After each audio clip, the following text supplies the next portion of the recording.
There are no forests on Earth. When you read this headline out loud, even with the exclamation mark at the end, every sensible person will say that I'm out of my mind, and you will want to show me tons of photos with images of forests. I want you to believe that this is another trick. They make us think that this is a forest, when you actually are looking at 30-meter bushes. This is total bullshit and nonsense, you will say to me. Of course we know what forests look like, because we've all walked in them. Well, I expect that's how you will react, and that's fair. But after watching this video, its headline won't seem so strange to you, because you will reverse your concept of forests by 360 degrees. And now, first things first. We will begin with a well-known picture. Children see 9 dolphins on it, but adults see 2 lovers. A huge difference, don't you think? Try to see dolphins on it and see how hard it is.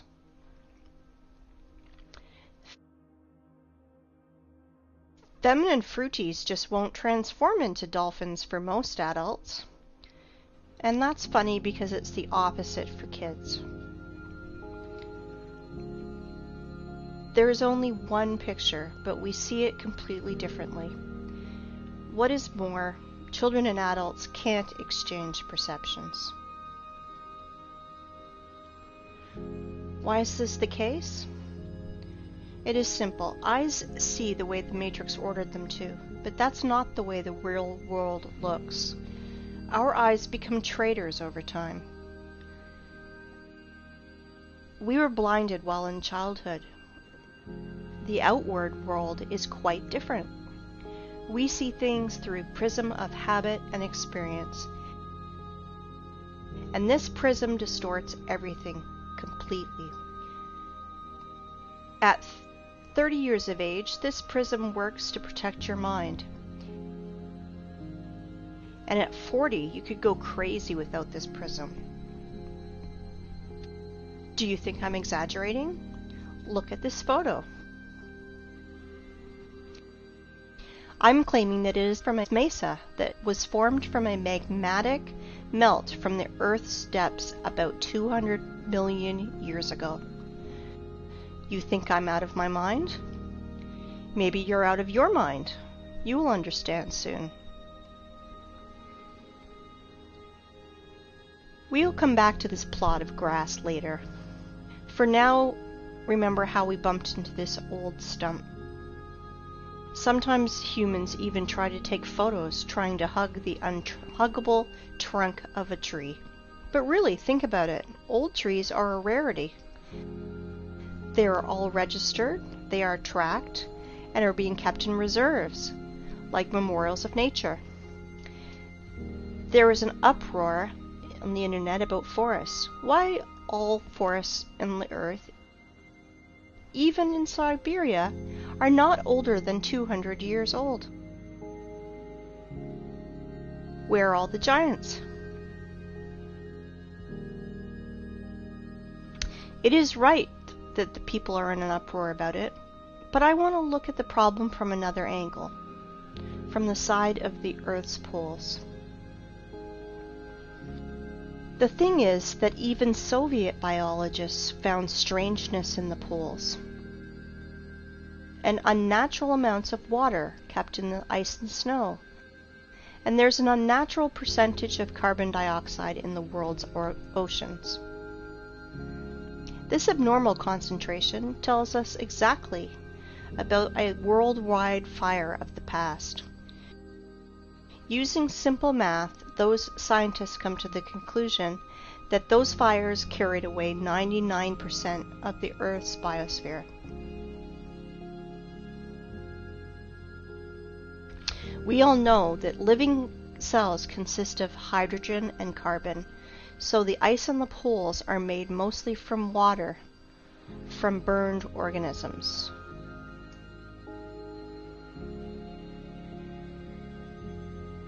And now, think about this number, 99%.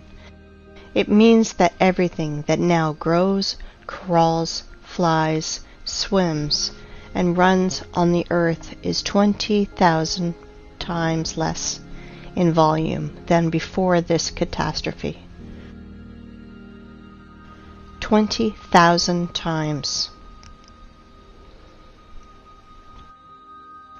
To imagine this, look at this picture. This piece of bread is humans, plants, animals. Just this pathetic small piece of bread on this large transport truck represents Earth's biosphere before those times. I hope you understand that today's myth of overpopulation is just pure hoax and nonsense. 100%. But here's the problem. Biologists divided this number between all the continents and only calculated into this figure the dry land, not all the ice and snow that is on the earth. And there's a lot of snow and ice. Fact is fact. But as always, illumination can come suddenly, and stereotypical thinking is to blame. 30-meter tall forests are like a virus that takes over both our brains and especially the brains of biologists, which prevent us from finding a solution to this problem. If plants can't fit broadwise, then we should fit them upwards, and then it should make sense. In this new theory, hypothetical forests of unthinkable height was drawn. And here's the thing. We found these old photos. This is the vandalous felling of the sequoias in the California redwood between 1880 and 1920. These trees miraculously survived the planet's bombardment in 1816. Just imagine how many years this tree needs to grow to these sizes. Then these terrible men come with saws and axes. 1, 2, and no more tree. In proportion of this tree, we can see a rule. The diameter of the stump is 3 times bigger than the woodcutter's or feller's growth. Let's look at this formula. You just think about it. You are entering a forest that is not usually 30 meters, but 100 meters. Here are your fairy forests from fairy tales and books. Forests that are lost because of such barbarians. I understand that they are just wage workers, and they must feed their families, that this is just an order from above.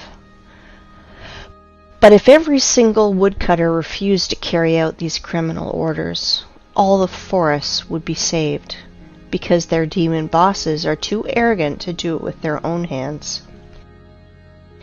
And that is why I will send these merry woodcutters' defenders to a well-known place. Look at this photo carefully. They look like satanic bacterias that want to kill the forest organism. For those who think that trees were killed just because of wood materials, I want to dispel your claims. Trees are energy generators. They produce constant electricity, oxygen from photosynthesis, food.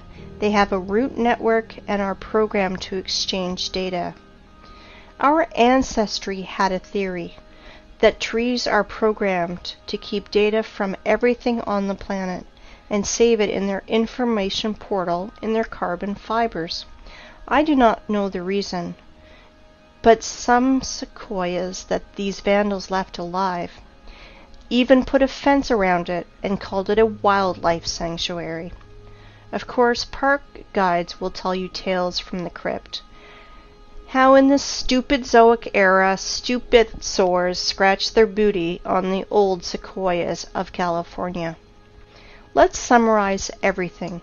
Remains of the giant trees of the past are found, and homeless ice and snow of the poles took their place in the mosaic. It seems like everything is clear, but it is not. Nothing is so simple. If we take myths and legends of all nations, you can find lots of stories about people, animals, and plants morphing into stone.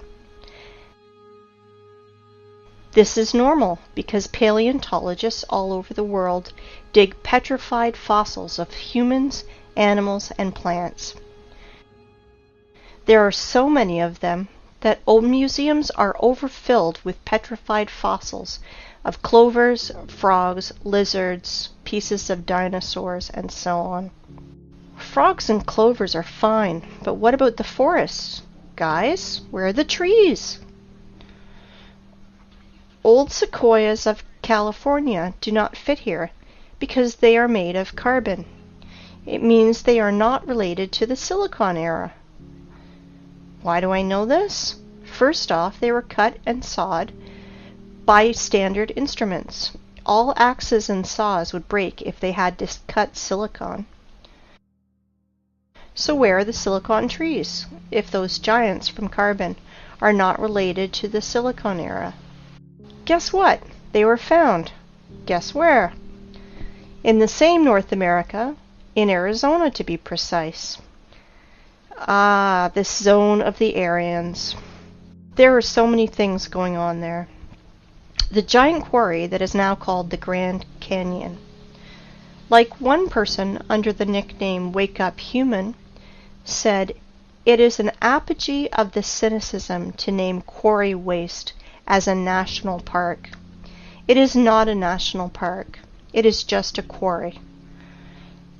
And think what the ancient Russian word's root kolo is doing in the opposite part of the world. And the root ra, I won't even mention. Here is the city of Aryans, from which left only the vortex that made Hooligan meteorite 50,000 years ago. That's how Wikipedia is telling us this total bullshit. Oh, and by the way, here are our silicon trees. I wanted to introduce to you the museum under the open sky. Petrified trees here are just scattered in the desert and also fenced. Everyone today can visit this circus called Petrified Forest National Park. In this park, petrified fossils are not common. They are unique. If turtles and frogs were petrified in pale gray boulders, then this trees morphed into semi-precious stones.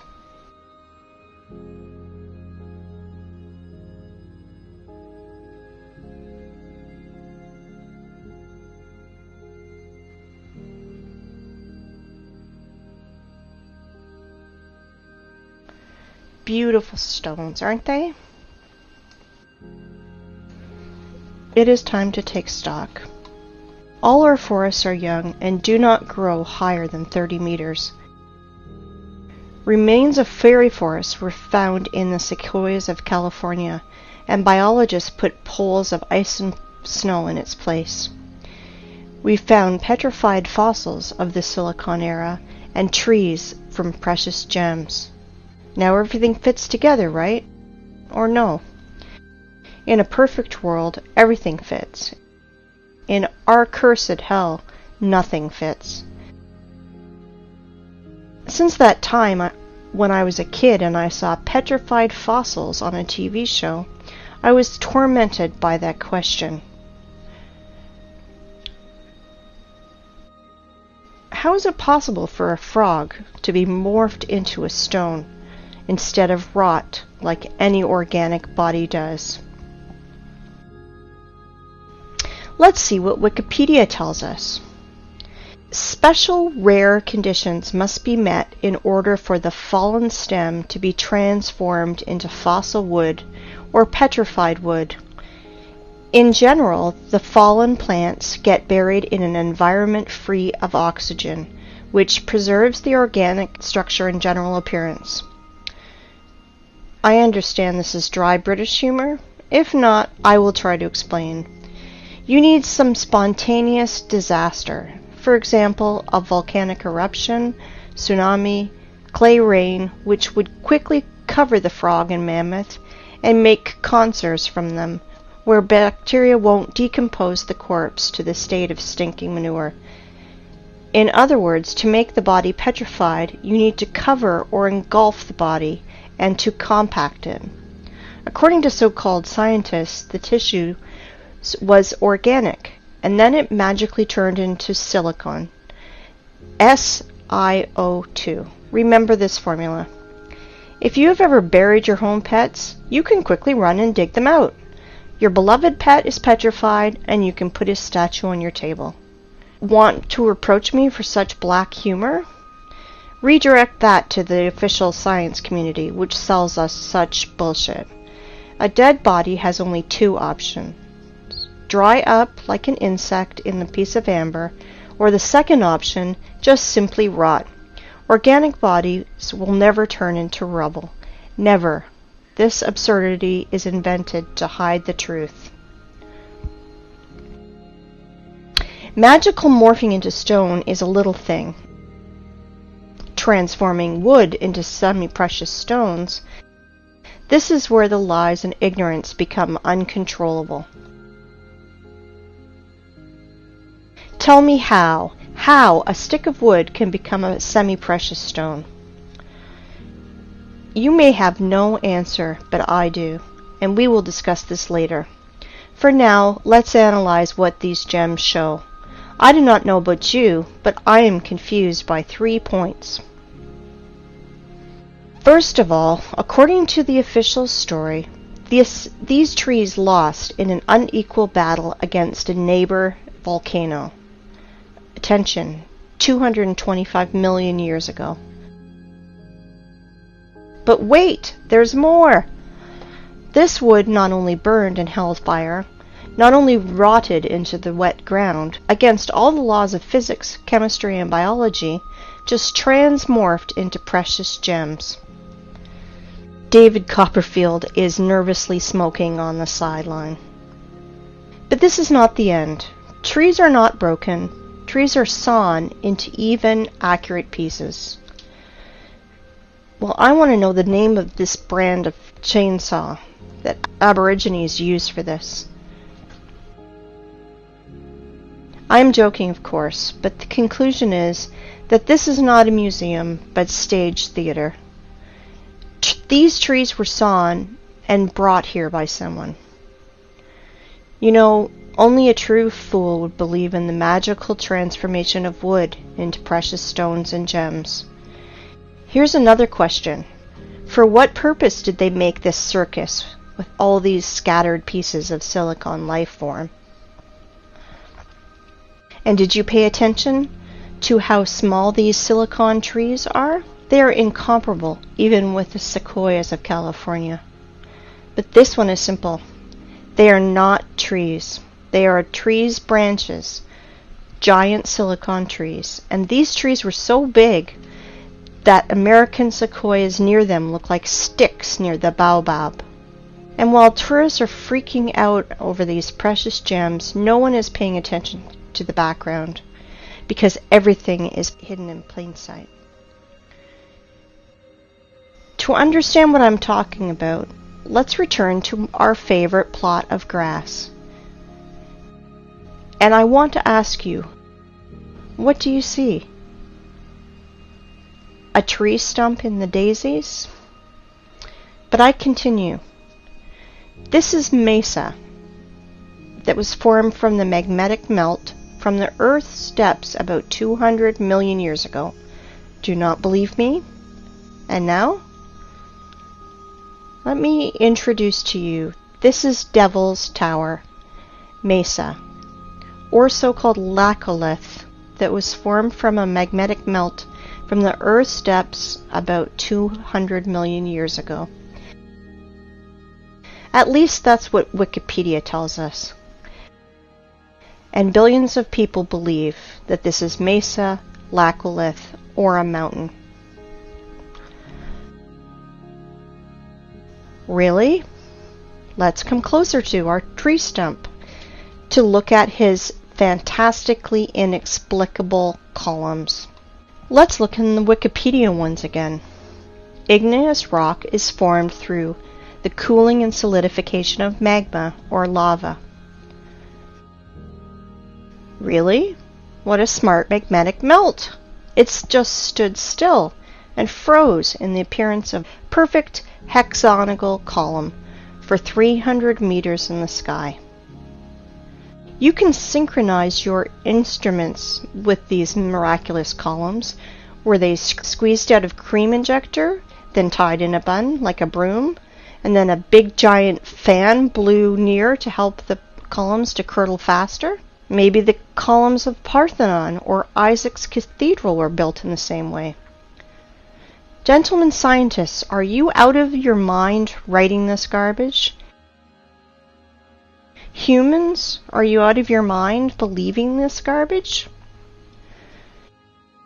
Claiming that this geometrical masterpiece appeared as the result of a lava fountain is the same bullshit as claiming that a racing car appears on the track because of an explosion at a Ferrari factory. Have you ever seen what a fountain of lava looks like? In those times, lava had artificial intelligence. Really? Comparative analysis. All columns are hexagonal. Why exactly hexagonal? Because the universe's masterpieces are built in this form. There are no snowflakes exactly the same, but all of them are in a perfect hexagonal shape. Bees, too, without the knowledge of mathematics, correctly identified that the regular hexagon has at least perimeter among all the other shapes of equal area, so you can fill this shape most efficiently. When bees build honeycombs, they instinctively try to make them as roomy as possible and spend as little wax as possible. Hexagonal shape is the most efficient, economical figure for building honeycomb. Blind sheep cannot understand that our universe is fractal. That is why there is no difference in what scale you study it. In the scale of a mountain or the scale of a tree that everyone has outside their window. And now let's open a botany textbook. Let's find the structure of any plant and let's compare it with our giant stump. We won't go deep into this. We only want facts that fall into our hands from the stump's photos. So it will be useless to try to argue against those facts. I want to introduce you to the cross-section of a stem of flax. Well, gentlemen biologists, are you noticing anything? No? Look, it seems like honeycombs in the middle. Wowzers, and they are all hexagonal. Well, what a coincidence. If we remove skin around this flax, our stump skin is the same. Let's look at the small rocks around it, and guess what? Flax looks exactly like our stump from the bird's eye. They look identical. Exactly. The stump's fibers, like the fibers of the flax, has a hexagonal shape that is strictly preserved. It is geometrical the entire length of the stem, and that is as much as 384 meters. I want you to pay attention. The stump's fibers are even stricter in their proportion, as we learn from the botany textbooks. They are no different for the whole length, but are relative to each other. It is a branch of armature hexagonal cross-section after leaving the metal rolling mill. The fibers are not attached to each other, since they freely exfoliate and fall as the stone erosion goes. Each fiber out of our stump is covered with a thin skin, exactly like fascia, a thin sheath of fibrous tissue enclosing a muscle or other organ. As you see, petrified skin contacting winds and moisture is cracking, exfoliating, and showering, and this is direct evidence that the fibers of the stump consist of at least two components placed inside each other. Fibers do not go into the ground vertically. They gradually bend to transform into the root system like every tree does. As you can see, the official story of spontaneous and accidental solidification of lava is 100% bullshit and falling apart quickly. In 1977, Hollywood made a film called Close Encounters of the Third Kind, with Devil's Tower playing the main role, where we were told 100 times that this is a mountain where we can meet aliens, but this garbage is suitable for fools only. But where were your eyes, gentlemen? Hey, biologists, geologists, paleontologists, are you here? Do you study the world in a welder mask? And now, let's find out the height of the tree, which was a stump one day. Let's use the formula that I mentioned earlier. The diameter of our stump is 300 meters at the base. So if we calculate 300 over 20, we will get the height of, are you ready? 6 kilometers, 19,685 feet. Just think about it. Everything is learned in comparison. I think we can put a big fat dot in here. Devil's Tower is a giant stump of a giant silicon tree with all the attributes of a normal stump that everybody's seen. But we should not underestimate the matrix that keeps all the cattle in the stables. I am sure that after such clear evidence, there will still be deep sleeping people who will ask for more. If you think that that's all my arguments, I want to disappoint you, because I have so many trump cards up my sleeve, and I will enjoy every moment that I will throw them on the table. Well, we figured out everything about this stump.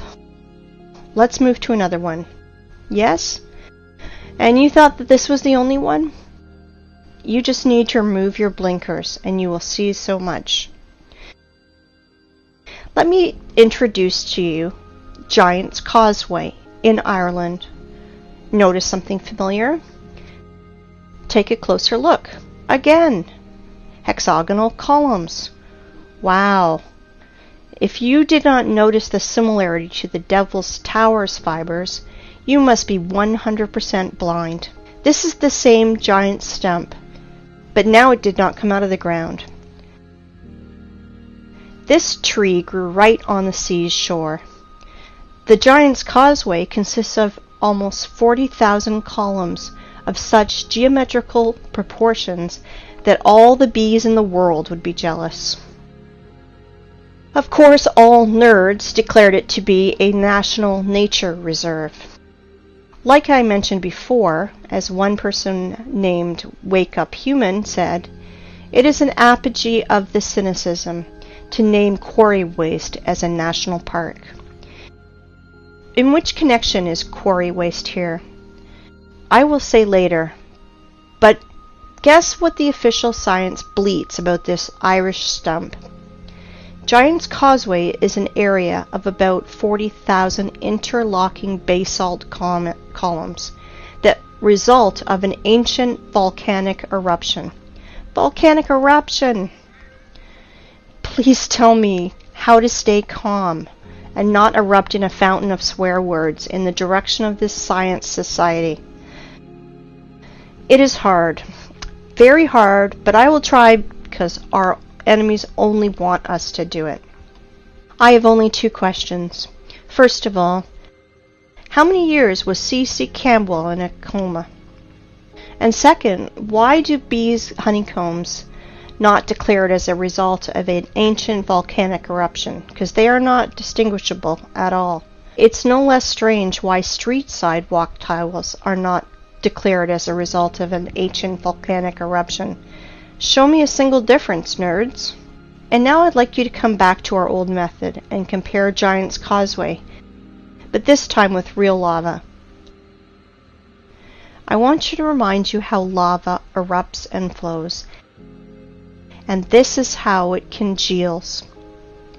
And now let's compare Devil's Tower.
And now let's compare with Devil's Tower with Giant's Causeway. Oh, sorry for my French. I mean, let's compare Silicon Stump with Silicon Stump. Somebody still believes in the lava fountain? If I didn't know about giant silicon trees, I'd rather believe in a giant cream injector and a fan, but not in volcano garbage. If you think that these two giant silicon trees are the only thing that I can show you, then you are mistaken. There are loads of them on the planet. The funniest thing is that normal people do not realize that they are stumps. But official science realized that seriously, that they should find out how to hide these trees from people who ask too many questions, and they invented a genius name for these silicon stumps: the Basalt cliffs.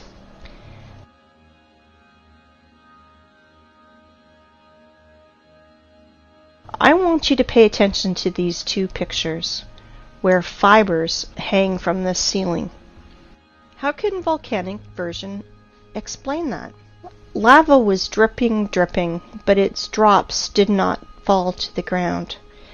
The drops stuck by their hexagonal honeycombs to the major neighbor drops, which somehow reached the ground. Look at this picture. Just an everyday photo with this girl. It's good. But the only thing she does not realize is that she's sitting near the stump of a silicon tree. All artifacts are in plain sight, but the prism of the matrix do not allow us to see 9 dolphins. There are tons of silicon stumps in the network. You can research this topic yourself. Google will help you. Let's move forward. I want to introduce to you one more hexagonal miracle of the earth that is of silicon nature. I want to introduce you to the biggest salt lake in the world, Salar de Uyuni in Bolivia. As you can see, not everything is so simple as it is written in textbooks and shown on the Discovery Channel. Our tradition wanted to show you what Wikipedia is telling us about these hexagons. But the fibers of silicon stumps, Wikipedia is changing it a bit. About the hexagonal structure of South American Lake, it is keeping silent, like a fish, like there's none of them. But they are there, absolutely there. You won't believe it, but Wikipedia is not the only thing that's silent. After hours of research, I found nothing about this hexagonal structure. And only in one place I found a single phrase, like, "Look, how interesting this dried and cracked salt." And then I fell into a stupor. First of all, under the blazing sun's rays, every surface cracks like this. But not in hexagonal shape, like honeycombs. Secondly, cracks are deepenings between the fragments of surface, but I see elevations. And this is opposite to the cracks. It looks more like fiber fascia, like the silicon stumps one. And the third thing, why is all the salt surface in exactly a hexagonal shape? If the official story is not a sensible explanation, let me tell you my opinion. As Wake Up Humans says, there are no salt lakes, just sludge settling tanks. I agree with him, but this is not the case. And here's why. I think that you've already realized that honeycomb's hexagonal shape is an attribute that belongs exclusively to living organisms. Either is the possession of a queen bee, snowflake structure, or plant's fiber. As we see with our own eyes, Salar du Uyuni is not just a giant layer of salt. It was a living being of the silicone form of life, which was scraped out by the adepts of technocracy, by their machines. Now you understand how far we are from reality? If we can't even imagine a giant tree, then how can we imagine a creature from salt, 10,000 kilometers wide? Then the height is impossible to imagine. Now you understand that 7,500 years ago, our planet was so fantastic, fabulous, and beautiful that Cameron with his avatar is a poor substitute. All that is left to us is a desert, which we have turned into a scrapyard. And what I mean by saying scraped out by their machines, well, to be short, while our society was sleeping in this matrix, working 9 to 5 hours a day, doing useless things, dreaming useless dreams, our planet was literally being scraped out, and they are scraping it out now with their giant graders and machines. I will show you later. Well, the theoretical part is over now. It's time for the climax, and we are close to the runway. But before, we should return to our first stump and see one strange thing. I bet you did not notice. We saw many stumps, but this one is special. It has a flat surface on top, which means it was cut down. Yes, exactly, cut or sawed. And now our imagination is asking us, who cut it? For what? What did they cut it with? I will answer this question later. We will put these questions in the background because the stump that was cut is not a single one on the planet. I will tell you even more. Devil's Tower is a small one compared to the others. Boys and girls, our aircraft is ready to fly. Of course. Well, we have no course. We will fly around the planet. Fasten your seatbelts and better hold on to the handrails, because everything you will see will overturn your notion of rocks and mountains. Let's go! While we're flying, let's play a game. Find 10 differences. Though, there are only 2 differences: material and size.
These stumps are sticking out everywhere on the whole planet.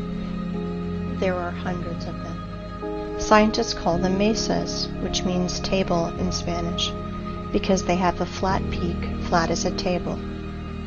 Well, cool, stumps. And now let's remember the beginning of our conversation. We thought we saw forests and even walked in them. So what does it matter if they are only 30 meters high? Is there a difference? We're pleased with the one we have left. We enjoy its beauty. We are accustomed to these forests, so we don't need another. Then we discovered that the old forest was preserved in the US, which is described in fairy tales and myths, giant 100-meter sequoias. This is the picture our mind draws when we hear the words fairy forest. Let's think about the sequoias in California and the prism of matrix forces, otherwise our mind's protectors will melt, because Devil's Tower is actually a 6-kilometer high tree. But realize that Devil's Tower is a young plant compared to other trees on our planet. For example, this mountain in Cape Town in Africa is really impressive. This plateau is 3 kilometers in diameter. If we multiply 3 by 20, we will get a tree of 60 kilometers high. Do you have any clue how big its branches are?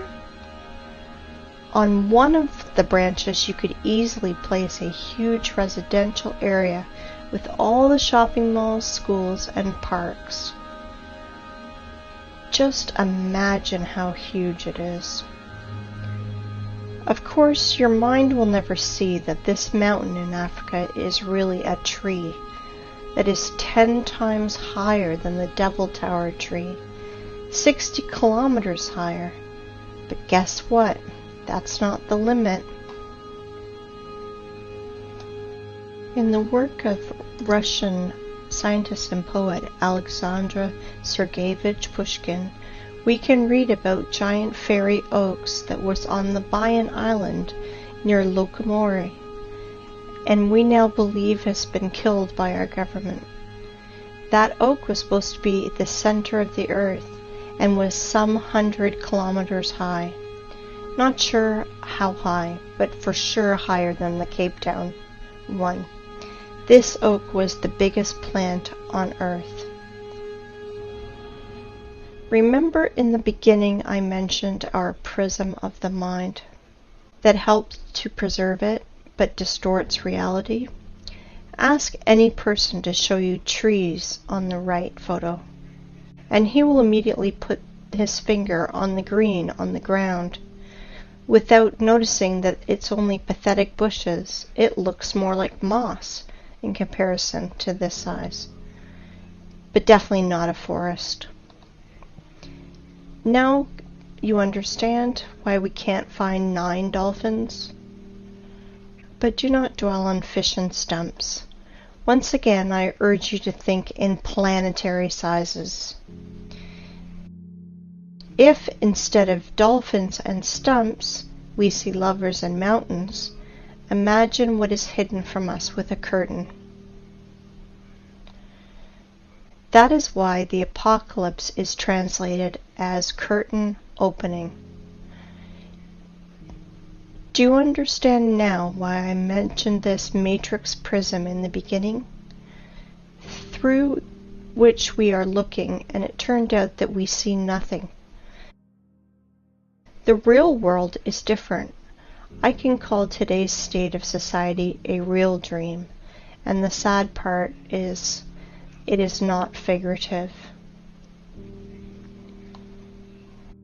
You know, in the Russian language, the word tree is spelled D-E-R-E-V-O, de-re-vo.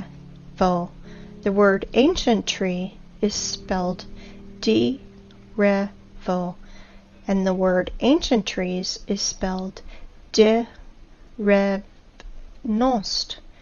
It means in Russian language, the language of the Aryans, time, when giant old trees grew.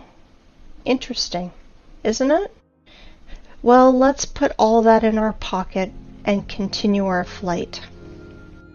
I think you will ask me, and maybe it's time to ask questions. Who cut down this forest? Why did they cut it? What did they use it for? No, it is too early to ask that. We know that the whole face of the planet was covered by giant vegetation. So we can ask ourselves, where did all the other forests go? The thing is that this so-called mesa are just single ones, because only the best were chosen for cutting. Whole other forests up the planet were laid down by blast waves. We reviewed only stumps with flat peaks. Does anyone remember how not cut but actually broken trees look like? I will remind you. Understand my hint? Let's play the game again. Find 10 differences.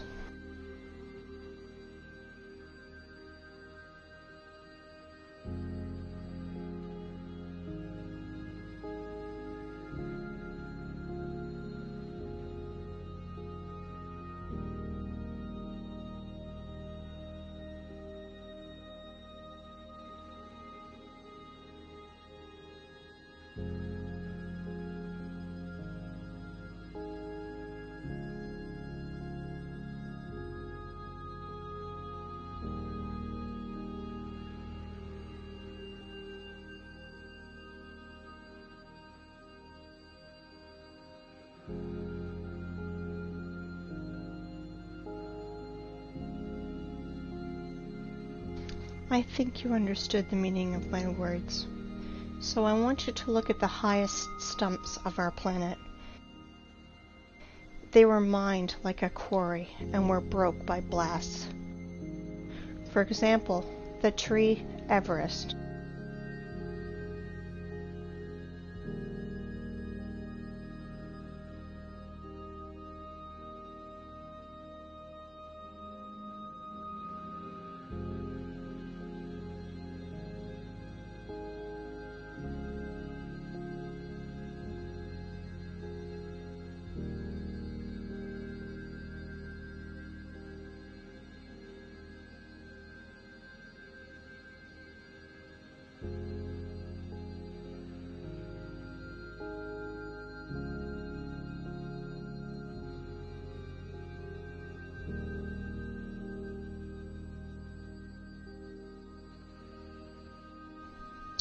Have you already guessed? There are no such things as rocks on our planet. They are all just pieces of broken stumps. You can look at millions of photos, but the only thing that you will find is corpses of our true environment. How official science explains our origin of rocks, I think you guessed too.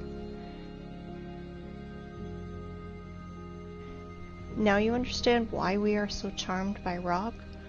Why are all elite properties placed between rocks? Why the most clean materials for construction are pieces of rock? Because even if they are dead, they still emit powerful energy for us, mortal carbon human beings. Stone is a bridge between silicon and carbon life forms. And now, the important thing you must learn is how to distinguish rocks from mountains. They are completely different things. Rocks consist of solid pieces of ragged stone with fragments of fibers that reach to the sky. But mountain is just a pile of loose waste, which were brought on by giant machines. It has almost perfect cone shape, like every loose structure does. Sometimes those piles have chemical waste inside and sometimes those wastes react with each other, and sometimes they burn, and sometimes explode. And then nerds in white coats scream that they invented a new volcano, and will immediately tell you stories from the crypt. How 200 million years ago this volcano formed those silicon stumps, and explain the origin of our street sidewalk tiles as a result of an ancient volcanic eruption. That is why there's no such thing as volcanoes, rocks, and mountains on our planet. You can throw out these terms from your vocabulary. Okay, let's fly further. So from our window you saw that absolutely all the rocks on our planet are just corpses of the silicon form of life. They are all fallen trees, you want to ask? No, not all of them have hexagonal structure like the Devil's Tower. Some of these rocks have lamellar structure or spongy structure, like our mushrooms do. Like liver is different from our heart or our lung, so our ancient world was so diverse that we can't identify or even imagine lots of species structure like our mushrooms do.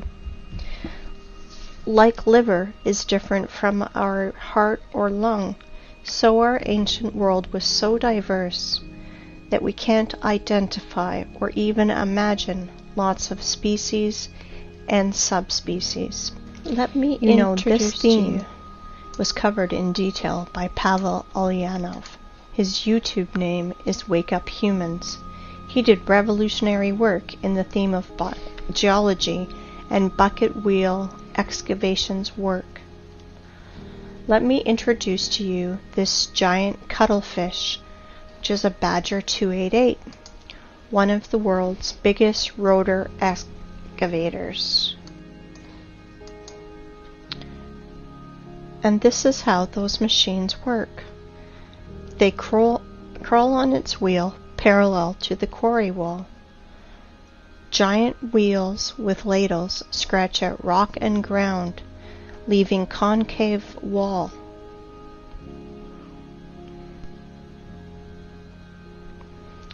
Geologists must be hypnotized in schools while they are students, because why else would they call quarry waste miracle of nature? Like, for example, this cliff in Australia. Want to laugh?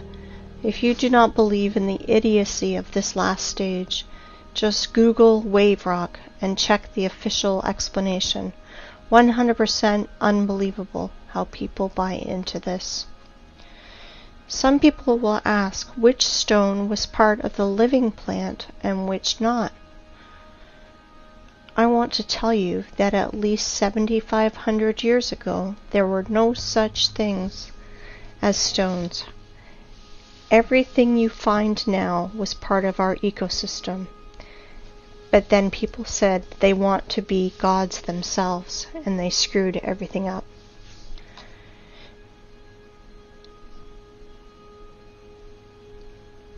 I want to ask you, open your minds. They live, we sleep. But they not only live, they're also killing our planet. They are doing it right now while you're watching this. Wake up, humans. You must review all the instruction they gave you in elementary school, middle school, high school, history, geography, geology. Open your mind. I want you to look at these photos. Today we have lots of artifacts which we can't repeat because of certain conditions as the lack of technology, lack of equipment, or specialists, and which are evidence that our civilization is 200 years ago, and before that compared to us was way more developed, and today's society are just kids in the sandbox. Here are some examples. Bubbleovo Bath, 1784 to 1820. Here is what this man that was near it tells us. Sorry for my language, but they are telling us absolute bullshit. That somehow the master made it for 7 years and polished it every day like Papa Carlo. Absolute bullshit. With all my responsibility as a lathe man of 5th level, I declare that this is machine precision. Concave and convex surfaces of this bath, strictly precise, circle on the whole diameter, very accurate spherical surface in the lower part of the bath. Inside the bath on the bottom, the same super accurate concavity of the whole diameter. This product is impossible to do manually, especially to polish. I have the impression that it only yesterday got out of the machine. And the polish is like from Isaac's castle columns. It's impossible to do without high-class and high-speed polishing and grinding instruments. Next one, Alexandrian column, 1834. Weight is 600 tons, 27 meters high, granite. Impossible to do manually without turning this on a lathe machine. This column has the shape of antithesis. It's simply impossible to do manually. Third, Peru Ollantaytambo. Polygonal docking of blocks. Weight is 40 to 120 tons. The level of adjustment you can see for yourself. Blocks are aligned in 3 dimensions. Capella San Severo. Made from a single piece of marble. This is impossible to do without an advanced CNC machine. For the last 50 years, there was nothing even close to the complexity of this execution. Nothing has been done by any sculptor, even with the advanced CNC machine. Marble tombstone on the monumental cemetery Strangolano Museum in Genoa. 6. Stone bridges in Sevastopol. Each polygonal stone of the bridge is essentially a single sculpture. An example of modern work, the stone on the left. By today's standards, it is considered quite acceptable. All cities on this planet were built of stone in the antique style, with pre-designed layouts of streets, avenues, embankments, and so on. All cities had a stone bastion wall, the construction volume which is often equal to the construction volume of the whole city. Somewhere between 1780 and 1815 we experienced nuclear war. And it is likely not the first time in the world, which resulted in a nuclear winter in 1816. A year without summer. The Anglo-Saxons called it 1800 and froze to death. Here are some screenshots from Google Earth. Photos of nuclear craters in the territories such as Belarus. Such craters are easy to find. White traces around craters are broken limestone, the basic material of that time. To visualize the damage, search in Google Roger Fenton Crimea or James Robertson Crimea and see the pictures. And you will see the photos of these first war photographers that were sent to Crimea in 1853 after the nuclear war to take pictures of the siege of Sevastopol. Compare vegetation then and today. This is an example of a photo of Sevastopol by Fenton. Until the 18th century, houses were built entirely of limestone. for cutting were used advanced machines to make perfect parallelepipeds. Here are some photos of a house in Crimea. All houses in all cities of old USSR are covered in clay for 3 or 4 meters. All houses that are deep in the ground for 3 to 4 meters and have such good quality. It takes 200 years, and during the Soviet era, such masonry of limestone is considered to be very good. This is Eski Kermen. Illiterate guides will tell you that this is one of the cave cities of Crimea, where people lived. And when I asked about this track, I was told that this track was done by cartwheels of local nobility. And this is another so-called cave city of Crimea. And this is a modern quarry where limestone is mined.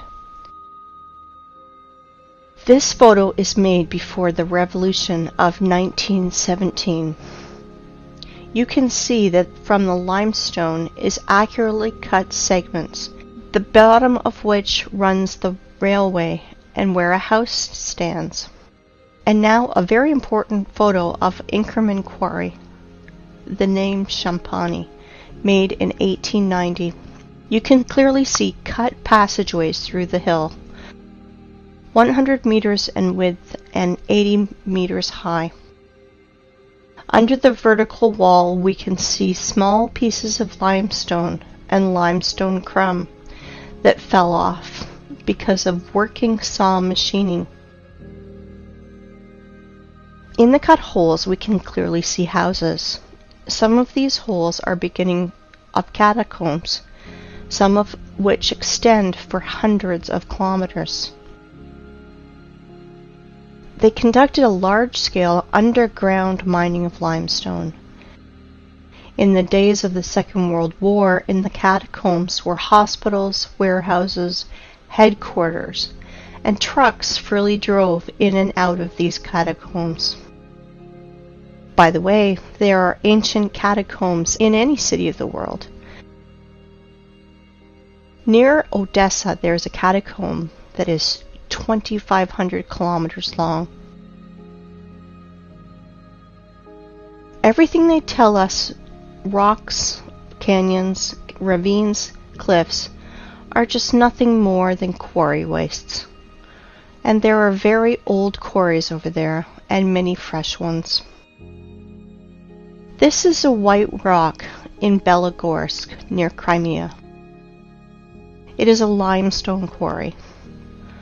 The wall was formed as a result of the cut slope of the hill. Want to see more? Look at this passage from which a huge mass of limestone was taken.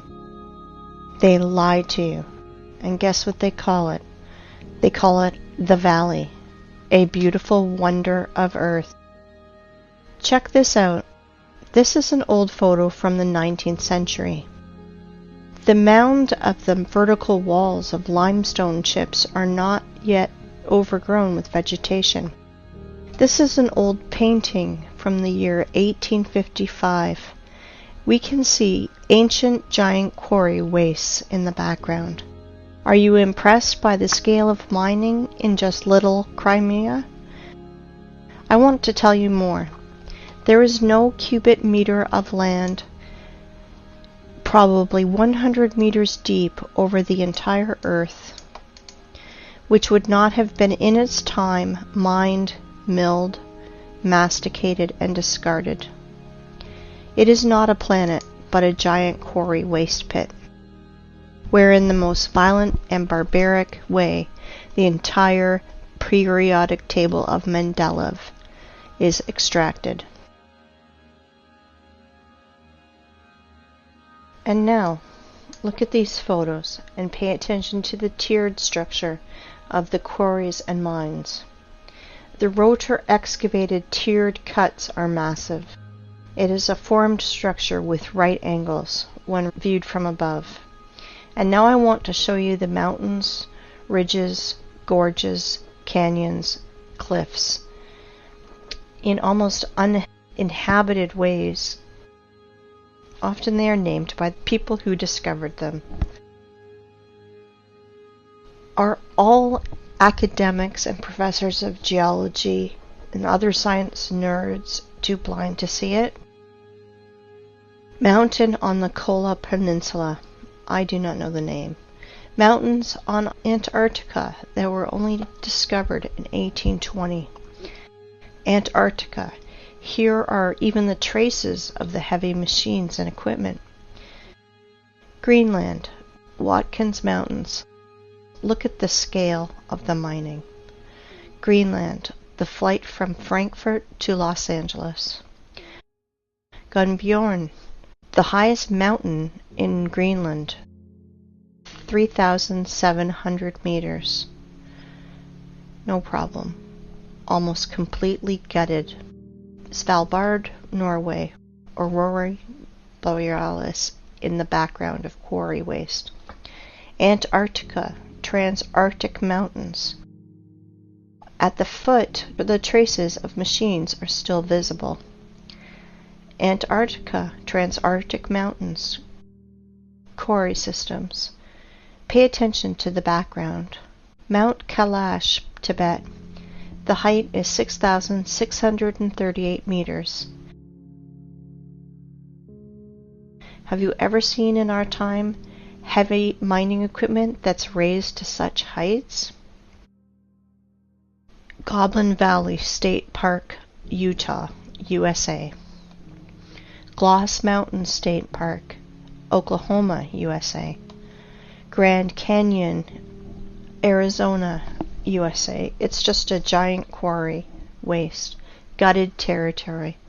Millions of tourists think that they are looking at a miracle of the world because they were told so. Quarry, Grand Canyon, Arizona, USA. Nowhere can we find traces of water erosion, only the shock explosive impacts on the silicon vegetation. Quarry, Rock Spitzberg. Quarry, Grand Canyon. The cut of the stone with a circular saw. Quarry in Australia, Blue Mountains. Blue Mountains from another angle. Blue Mountains, the vertical wall. Compare it with the marble quarry in the Alps. Marble mining in the Alps. Giant quarry. Do not know where. This photo is offered as wallpaper on your desktop across the internet. Caprock Canyons State Park, Texas.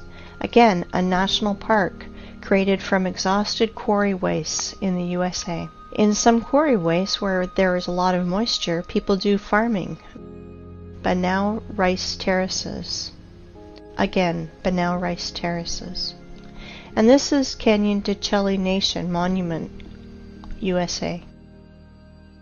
The saws apparently did tunneling. The so-called Painted Hills in Oregon. Mountains Ravine, South Africa. Orange River and Mountains. Timna National Park in Israel, just a quarry. Quarry, Green Canyon in China. Flooded quarry, Charak Reservoir in Uzbekistan. Flooded quarry, another angle.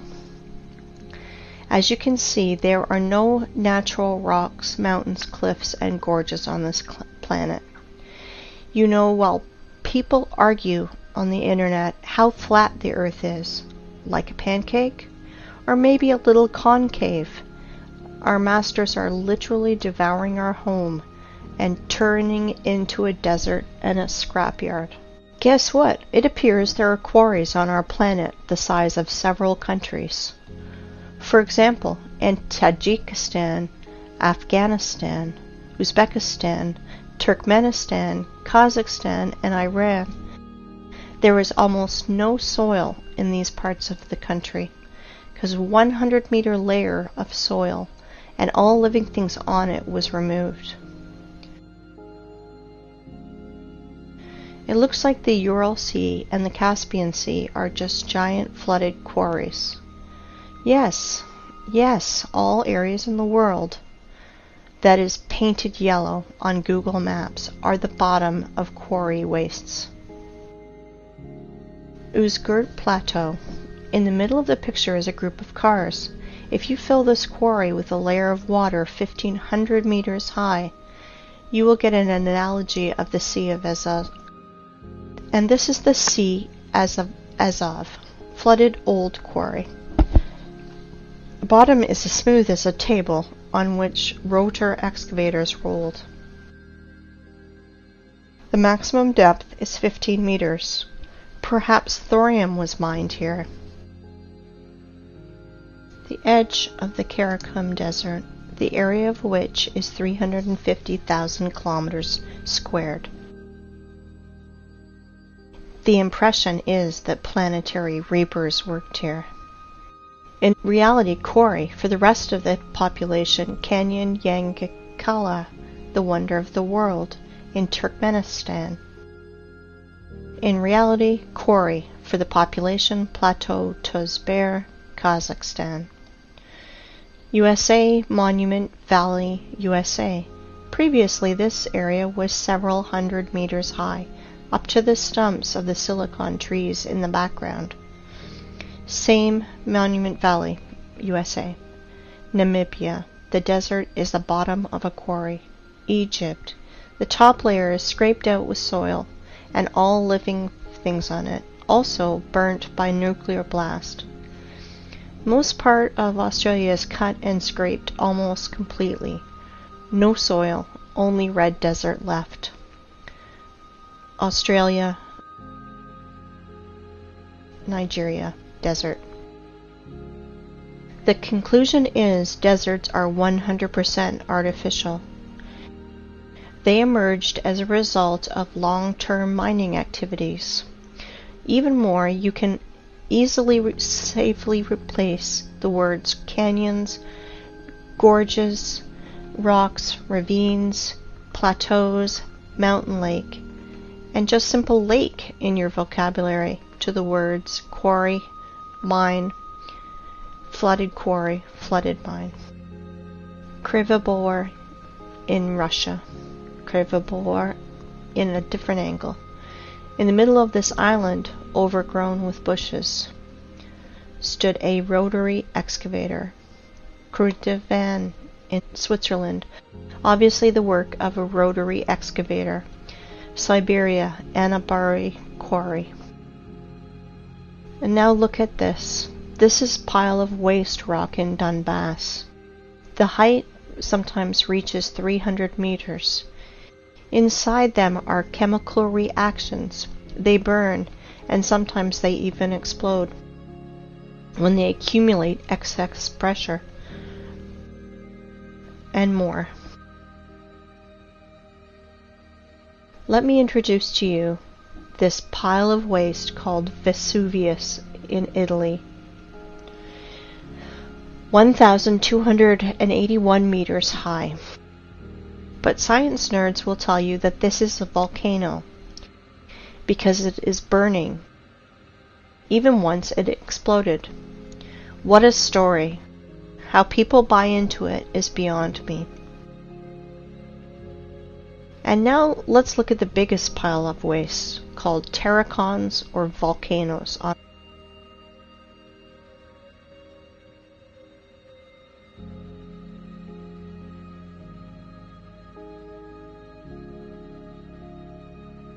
This is terracon in Fujiyama in Japan.